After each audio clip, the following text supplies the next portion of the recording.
അടുത്ത ദിവസം തന്നെ കെയ്റോയിൽ ചർച്ച നടത്താനുള്ള ഒരു തീരുമാനമെടുത്തിട്ടുണ്ട്.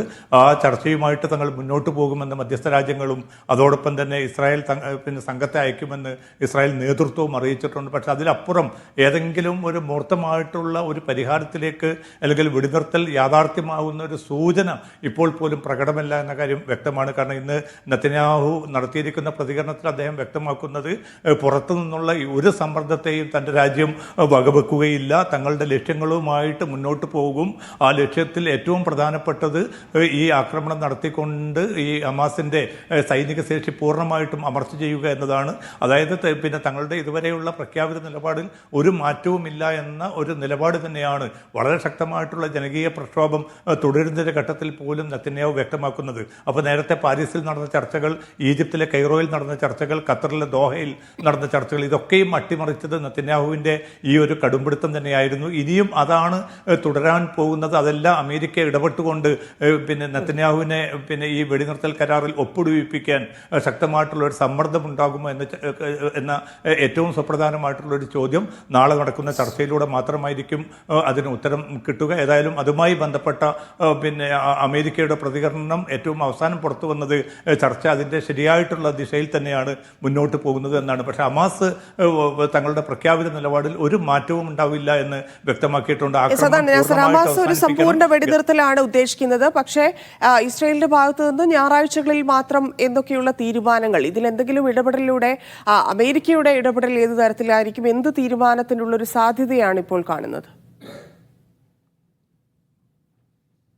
തന്നെ ഇതിൽ നെതന്യാഹു ഏത് തീരുമാനം എടുക്കുന്നു എന്നത് തന്നെയാണ് പ്രധാന കാരണം. നേരത്തെ ബൈഡൻ മുന്നോട്ട് വെച്ച വെടിനിർത്തൽ നിർദ്ദേശം അത് ജൂലൈ 2 ചേർന്ന ഹമാസ് നേതൃസമിതി അല്ലെങ്കിൽ നേതൃയോഗം അവർ കൈമാറിയിരിക്കുന്ന റിപ്പോർട്ടുണ്ട്. അതിൽ പറയുന്നത് ബൈഡൻ മുന്നോട്ട് വെച്ച നിർദ്ദേശത്തിൽ ചെറിയ ചില ഭേദഗതികൾ മാത്രമാണ് ഹമാസ് മുന്നോട്ട് വെച്ചത്. അത് ഏറെക്കുറെ മധ്യസ്ഥ രാജ്യങ്ങൾക്ക് സ്വീകാര്യമായിരുന്നു. പക്ഷേ അതിൽ തങ്ങൾ ഒരു പ്രതികരണം കാത്തു നിൽക്കുകയാണ്. ആ പ്രതികരണം ലഭ്യമാക്കേണ്ടത് ഇസ്രായേൽ നേതൃത്വമാണ്. പക്ഷേ ഇസ്രായേലിൻ്റെ ഭാഗത്തു നിന്ന് അതുണ്ടായിട്ടില്ല. പ്രധാനമായിട്ടും റഫാ അതിർത്തിയിലും അതോടൊപ്പം തന്നെ ഏറ്റവും തന്ത്രപ്രധാനമായിട്ടുള്ള കേന്ദ്രങ്ങളിലും സൈനിക സാന്നിധ്യം മുന്നോട്ട് കൊണ്ടുപോകും.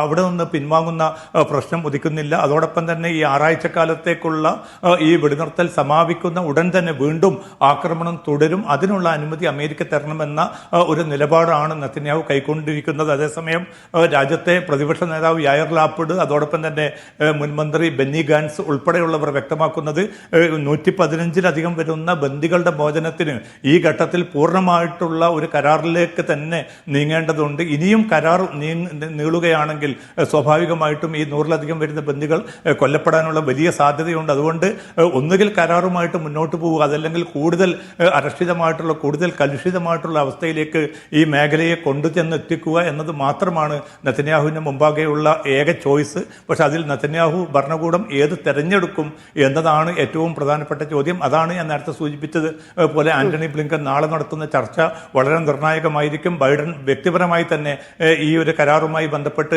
രംഗത്തുണ്ട്. അദ്ദേഹം ഈജിപ്തിൻ്റെയും ഖത്തർ ഭരണാധികാരികളുമായും സംസാരിച്ചിട്ടുണ്ട്. ഏതെങ്കിലും അർത്ഥത്തിൽ നാളെ നടക്കുന്ന ചർച്ചയോടുകൂടി മാത്രമായിരിക്കും ഈ വെടിനിർത്തൽ കരാർ ഉണ്ടാകുമോ ഇല്ലയോ എന്നത് സംബന്ധിച്ച ഒരു കൃത്യമായിട്ടുള്ള തീർപ്പിൽ എത്തിച്ചേരുക. ധന്യ, ഈ ആക്രമണത്തെക്കുറിച്ച് പറഞ്ഞാൽ ഇപ്പോൾ തന്നെ വ്യോമാക്രമണം ശക്തമായി തുടരുന്നുണ്ട്. ഏതൊക്കെ ഭാഗങ്ങളിലാണ് നിലവിൽ ആക്രമണം നടക്കുന്നത്? എന്താണ് സ്ഥിതി? തന്നെ ഇത് കൺയൂണിസ് കേന്ദ്രീകരിച്ചുകൊണ്ടാണ് ഇന്നും വ്യാപകമായിട്ടുള്ള ആക്രമണം നടന്നത്. അതോടൊപ്പം തന്നെ റഫയുടെ വിവിധ ഭാഗങ്ങളിലും ആക്രമണം നടക്കുകയും നിരവധി സ്ത്രീകളും കുട്ടികളും ഉൾപ്പെടെ നിരവധി പേർ കൊല്ലപ്പെടുകയും ചെയ്തിട്ടുണ്ട്. അതോടൊപ്പം തന്നെയാണ് പോളിയോ കേസ് 25 കൊല്ലത്തിനിപ്പുറമാണ് ഗസയിൽ നിന്നൊരു പോളിയോ കേസ് സ്ഥിരീകരിക്കുന്നത്. അതുകൊണ്ട് തന്നെ എത്രയും പെട്ടെന്ന് കുട്ടികൾക്ക് പോളിയോ വാക്സിൻ നൽകാനുള്ള സംവിധാനങ്ങൾ അടിയന്തര സ്വഭാവത്തിൽ തന്നെ വേണമെന്നാണ് UN സെക്രട്ടറി ജനറൽ നേരത്തെ ആന്റണിയോ ഗുട്ടറസ് നേരത്തെ തന്നെ ആവശ്യപ്പെട്ടിരിക്കുന്നത്. ഇതിനെ തങ്ങൾ പിന്തുണയ്ക്കാൻ ഒരുക്കമാണെന്ന് ഹമാസ് അറിയിച്ചിട്ടുണ്ട്. പക്ഷേ ഇസ്രായേലിന്റെ ഭാഗത്തു നിന്നൊരു പ്രതികരണം വന്നിട്ടില്ല. അതോടൊപ്പം തന്നെയാണ് കമാൽ അദ്വാൻ ആശുപത്രി അടുത്ത 24 മണിക്കൂറിനകം അതിന്റെ പ്രവർത്തനം നിർത്തിവെക്കേണ്ടി വരും. കാരണം ഇന്ധനക്ഷാമം അത്രയും രൂക്ഷമാണ് എന്ന് ആശുപത്രി അധികൃതർ അറിയിച്ചിരിക്കുന്നു. അപ്പോൾ ചികിത്സാ സംവിധാനങ്ങൾ പൂർണ്ണമായിട്ടും ഇല്ലാതാവുന്ന ഒരു സാഹചര്യം, അതോടൊപ്പം തന്നെ ഭക്ഷ്യവസ്തുക്കൾ എത്താത്തതിന്റെ പ്രയാസങ്ങൾ, അതോടൊപ്പം തന്നെയാണ് ഈ കൂട്ടക്കുരുതി തുടർന്നുകൊണ്ടിരിക്കുന്ന സാഹചര്യം. അതിന് ഏതെങ്കിലും ഏതെങ്കിലും അർത്ഥത്തിൽ ഒരു അന്ത്യം കുറിക്കണമെങ്കിൽ ഈ വെടിനിർത്തൽ കരാർ വരേണ്ടതുണ്ട്. അതോടൊപ്പം തന്നെയാണ് ഇന്നിപ്പോൾ ലെബനാന് നേരെ ആക്രമണം നടക്കുകയും UN-നുമായി ബന്ധപ്പെട്ട 3 സൈനികർ അവിടെ കൊല്ലപ്പെട്ടതായിട്ടുള്ള റിപ്പോർട്ടുകൾ പുറത്തു വരുന്നുണ്ട്. UN സമാധാന സേനയുമായി ബന്ധപ്പെട്ട 3 സൈനികരാണ് കൊല്ലപ്പെട്ടിരിക്കുന്നത്. അപ്പോൾ സ്ഥിതിഗതികൾ കൂടുതൽ വഷളാവുന്ന ഒരു സാഹചര്യം നിലനിൽക്കുമ്പോൾ ഈ വെടിനിർത്തലല്ലാതെ മറ്റൊരു ചോയ്സ് പിന്നെ ഇസ്രായേലിന് മുമ്പോ അല്ലെങ്കിൽ ലോകത്തിന് മുമ്പാകെ തന്നെ ഇല്ല. അതിൽ ഒരു പക്ഷേ നാളെ അമേരിക്ക നടത്തുന്ന സമ്മർദ്ദത്തെ പിന്നെ അടിസ്ഥാനമാക്കിയായിരിക്കും ആ വെടിനിർത്തൽ ഉണ്ടാവുമോ ഇല്ലയോ എന്ന ചോദ്യത്തിന് കൂടി ഉത്തരം ലഭിക്കുക. ഈ കഴിഞ്ഞ ദിവസം US പറഞ്ഞ മികച്ച തുടക്കം, സമാധാന ചർച്ചകൾക്ക് മികച്ച തുടക്കം എന്നുള്ള ആ പ്രതീക്ഷയിൽ തന്നെയായിരിക്കും അല്ലേ?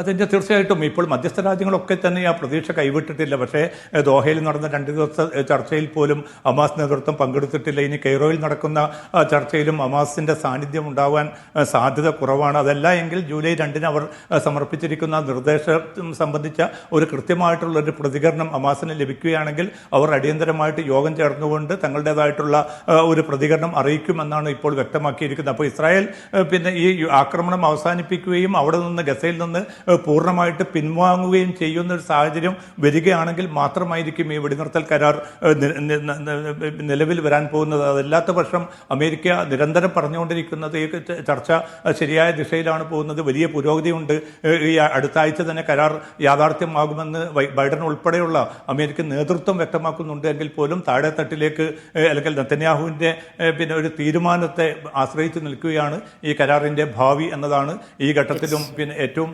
ബാക്കിയാവുന്ന അവസ്ഥ.